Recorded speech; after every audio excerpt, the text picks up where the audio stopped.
Muti, bagaimana kok? Baru Kak di sini, step 2. Iya, belum. Ya, Ode lagi belum datang. Iya, kemana itu Kak? Iya, di mana tuh? Telepon dulu. Sudah aku telepon, tapi memang Diti. Kenapa tuh tidak ada sih? Assalamualaikum. Iya, tunggu mau kakak ini.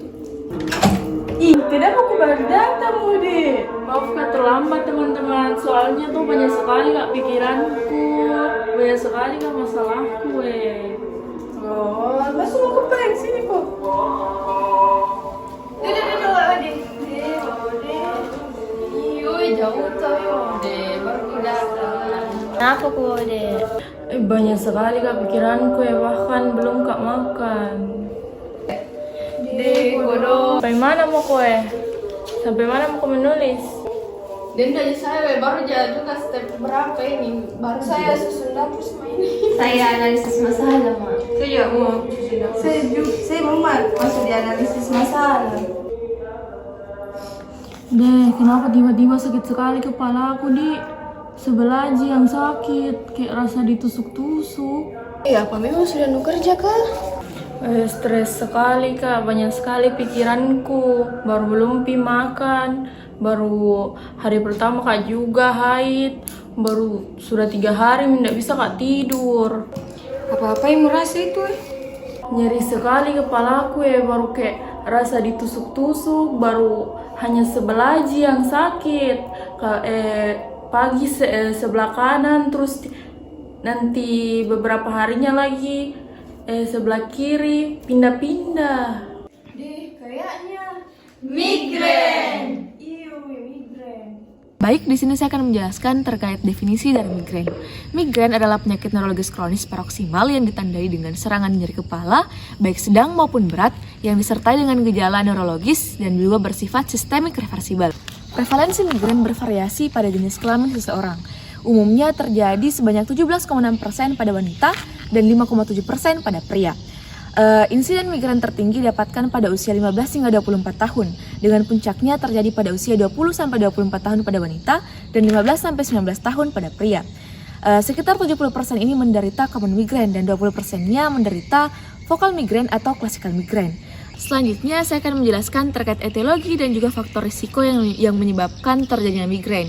Pada penderita migrain terjadi peningkatan sensitivitas terhadap otaknya yang terjadi secara berlebihan, yaitu peningkatan sensitivitas terhadap cahaya, suara, gerakan, penciuman, dan juga stimuli sensori lainnya yang terjadi selama periode tanpa nyeri. Hipersensitivitas ini dipercaya diinduksi oleh respon korteks dan brainstem yang menyebabkan terjadinya habituasi detektif. Ada beberapa faktor resiko yang menyebabkan migrain ini bisa menjadi timbul secara periodik. Yang pertama yaitu perubahan hormonal, misalnya yang terjadi pada wanita ketika mengalami menstruasi, hamil, dan juga menopause. Yang kedua ialah pola makan dan minum. Makanan yang terlalu asin dan juga memiliki bumbu penyedap yang terlalu menyengat bisa menyebabkan seseorang mengalami migrain. Yang ketiga ialah adanya zat iritan, misalnya asap rokok. Yang keempat bisa disebabkan oleh faktor psikologis, misalnya apabila seseorang mengalami stres atau kecemasan yang berlebihan. Faktor selanjutnya ialah postur tubuh yang umumnya terjadi pada anak-anak yang memiliki berat badan berlebih atau obesitas. Yang selanjutnya ialah kurang istirahat, misalnya ketika seseorang kurang tidur atau mengalami gangguan tidur. Bisa juga disebabkan oleh faktor-faktor berupa obat-obatan tertentu yang bisa menyebabkan terjadinya risiko migrain yang tinggi pada seseorang, serta adanya riwayat paparan oleh keluarga yang terjadi sebelumnya. Baik, berikut ialah beberapa manifestasi klinis umum dari migrain. Nah, yang pertama ialah berupa sakit kepala. Migrain biasanya dicirikan oleh nyeri kepala yang berat dan juga diiringi dengan pulsatil atau sebagai detekan jantung, dan seringkali hanya terjadi satu sisi kepala. Nyeri ini dapat memburuk dengan aktivitas fisik rutin dan biasanya berlangsung dari beberapa jam hingga beberapa hari. Yang kedua ialah aurora atau aura. Beberapa orang mengalami gejala aura sebelum atau selama serangan migrain. Gejala ini dapat mencakup perubahan dalam penglihatan, seperti kelihatan cahaya atau kehilangan penglihatan sebagian, serta gejala lainnya seperti kesemutan, lemah otot, dan juga kesulitan berbicara. Aura biasanya berlangsung selama sekitar 20 menit hingga 1 jam sebelum sakit kepala dimulai. Yang ketiga ada mual dan muntah. Banyak orang yang mengalami migren juga mengalami mual dan muntah selama serangan. Gejala ini dapat menjadi sangat mengganggu dan juga memperburuk kenyamanan selama serangan. Yang keempat ialah sensitivitas cahaya atau fotofobia dan juga bunyi atau fonofobia. Yang kelima ada sensitivitas terhadap bau atau osmofobia.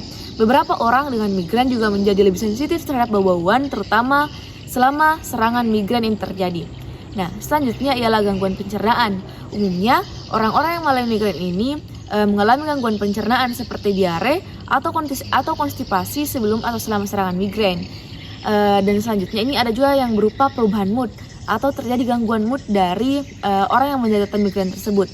Beberapa orang yang mengalami perubahan mood ini terjadi baik sebelum ataupun selama migren, serta dapat merasakan sangat lelah, iritabilitas, dan juga bisa merasakan perubahan perasaan seperti perasaan sedih yang terlalu berlebihan.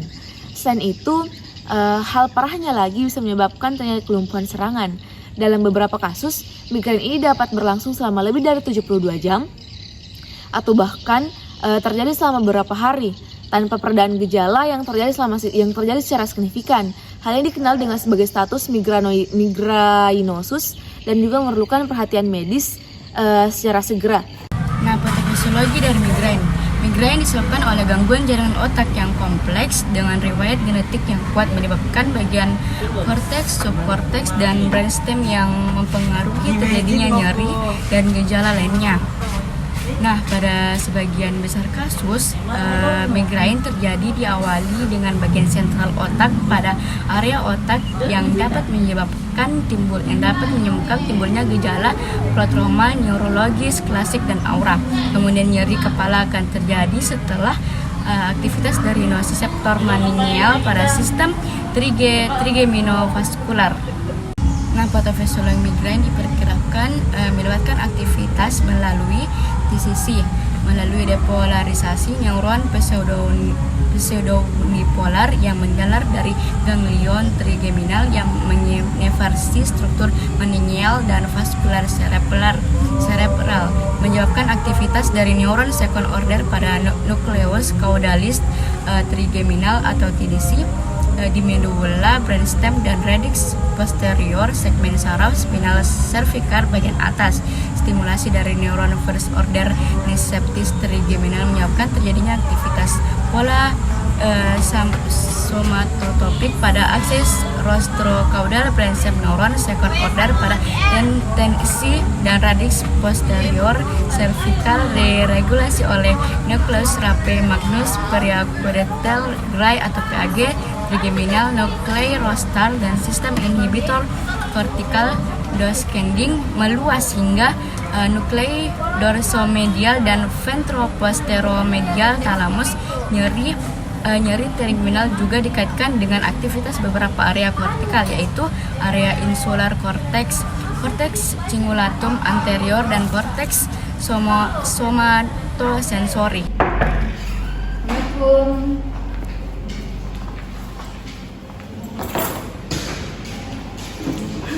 Kenapa nih masih pagi kotor begini nih meja? Isinya siapa gua ambil ini? Ketua kelas mana absennya? Ketua kelas belum ada yang ambil di prodi. Ke prodi belum ambil? Iya, Bu. Tadi Ibu hasilnya. Oke, makasih Di. Oke, saya mulai absen dulu Di sebelum masuk pembelajaran. Pertama, Nurul Kolbi. Hadir, Bu. Siti Nur Harisa. Hadir, Bu. Andi Fatia. Hadir, Bu. Nurun Marifa. Hadir, Bu. Wade Widya Samsawitri. Sakit, Bu. Sakit Wade? Sakit apa dia?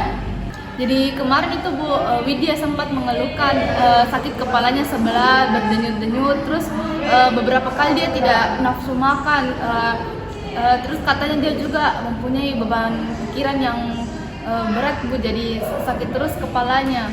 Ada juga yang tahu minum obat Widya atau tidak?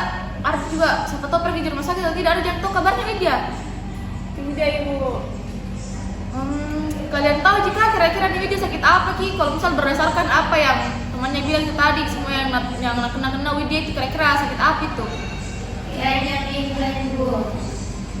Betul. Jadi di sini hari ini sebenarnya itu berhubungan dengan pelajaran mengenai migrain ya, yang Widya alami juga.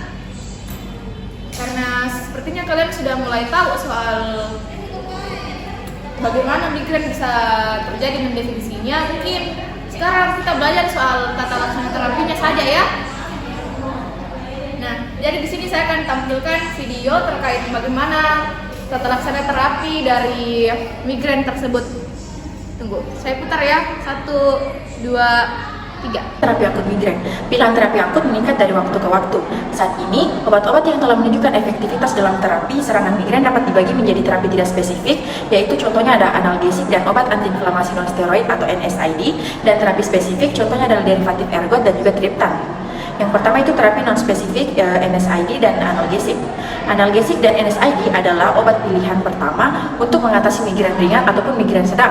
Penazon 100 mg, metamizol 1000 mg, dan asam tolfenamid 200 mg telah terbukti efektif sebagai obat migrain akut. Selanjutnya ada terapi spesifik yang contohnya ada derivat ergotamin, triptan, antiemetik, dan juga prokinetik. Selain itu ada terapi preventif. Yang pertama ada indikasi dari terapi preventif.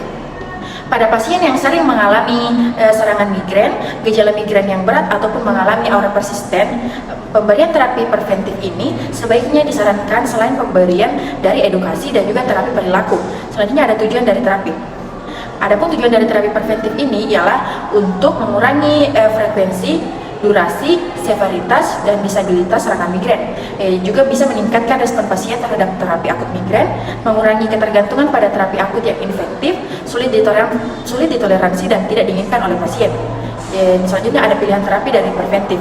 Pemilihan terapi preventif dapat pada pasien migrain itu didasarkan pada bukti penelitian mengenai efikasi obat, kemampuan toleransi obat pasien, pilihan pasien, subtipe migrain, pengalaman klinisi, dan juga komorbiditas yang ada, termasuk mempertimbangkan pasien yang sedang hamil, menyusui, dan juga sedang dalam program kehamilan.